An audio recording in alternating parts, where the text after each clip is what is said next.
네, 돌아온 비하인드 이성대 기자 나왔습니다. 첫 번째 볼까요? 네, 첫 번째 이슈 보겠습니다. 자, 이준석 훈수 정치.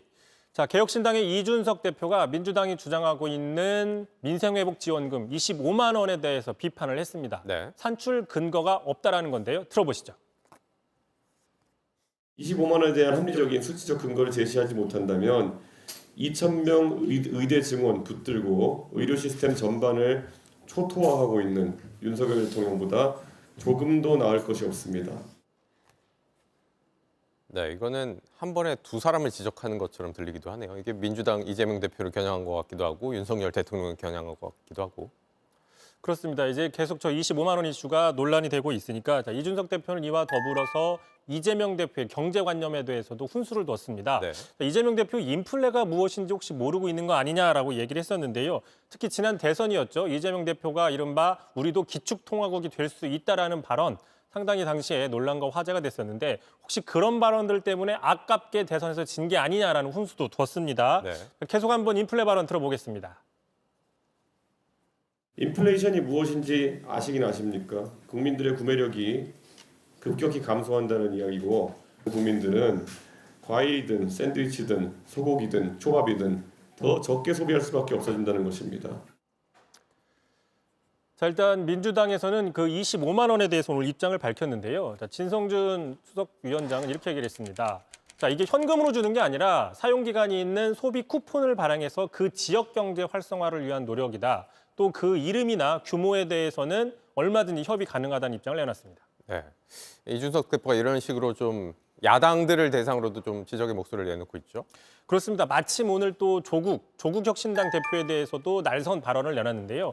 자, 조국 대표 정책 방향이 왔다 갔다 하는 느낌이다 이렇게 훈수를 뒀습니다. 자, 그동안은 검찰 개혁을 강하게 주장하다가 갑자기 비행기 이코노미석을 타지 않겠다.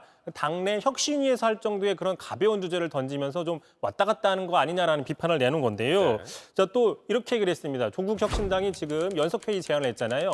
이거에 대해서 자, 영수회담 전에 여러 이벤트가 열리면 정작 윤 대통령과 이 대표의 만남 의미 자체가 희석될 수 있다. 이렇게 비판적인 입장을 내놨습니다. 네, 이 대표는 그동안 주로 대통령 향해서 좀 지적을 많이 했었잖아요. 그렇습니다. 말씀하신 것처럼 되게 날선 비판들을 많이 내놨는데요. 자, 여당과 연대하느냐? 아니다. 우리는 반윤이다라고 정체성을 명확하게 얘기를 했고요. 외부 총질을 훨씬 더 많이 할 것이다. 또 윤석열 대통령 자기가 겪어봤더니 다급해지면 말을 듣는 척한다. 대선 때 90도 인사를 했다. 아주 직설적으로 비판을 많이 해왔던 것이죠. 네.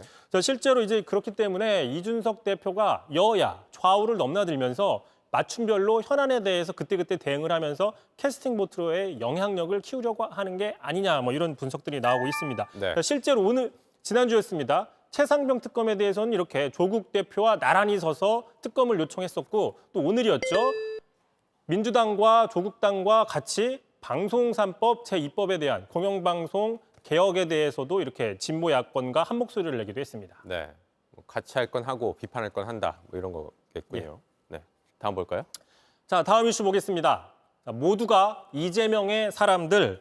자, 지금 총선 압승한 민주당 국회의장, 차기 국회의장이 민주당 몫이죠. 벌써 당내 선거전이 후끈 달아오고 있습니다. 지금 벌써 나오는 사람들만 정성호, 추미애, 조정식, 우원식, 사파전의 양상이 벌어지고 있는데요. 모두가 다 친명을 자처하는 자천, 타천, 친명입니다. 타천도 없이 다 자천인데요.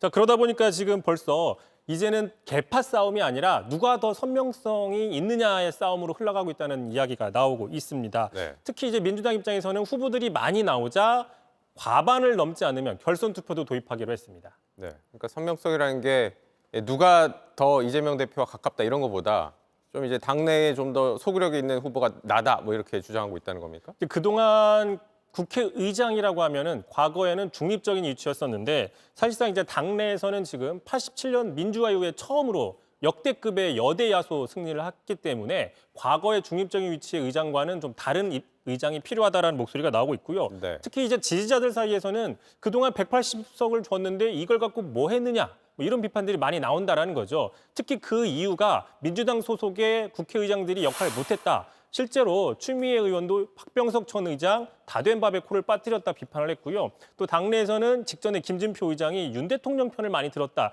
이런 식의 이제 비판들이 많이 나오고 있는 상황인 것이죠. 자, 이러다 보니까 자기가 더 선명하게 의장 역할을 하겠다라고 선거 운동을 하고 있는 건데 네. 자, 하지만 이제 반대로 이런 얘기도 나오고 있습니다. 자, 의장은 여야를 모두 아우르는 입법부의 수장이지 특정 정당의 대표가 아니라는 목소리입니다. 따라서 그동안 당을 탈당해서 무소속으로서 중립적인 위치에서 대화와 타협을 시도해 왔던 것이기 때문에 자, 이런 상황에서는 이번 선거는 좀 이런 전통이 깨질 수 있다. 뭐 이런 우려도 분명히 나오고 있습니다. 네, 여기까지 듣겠습니다. 이성대 기자였습니다.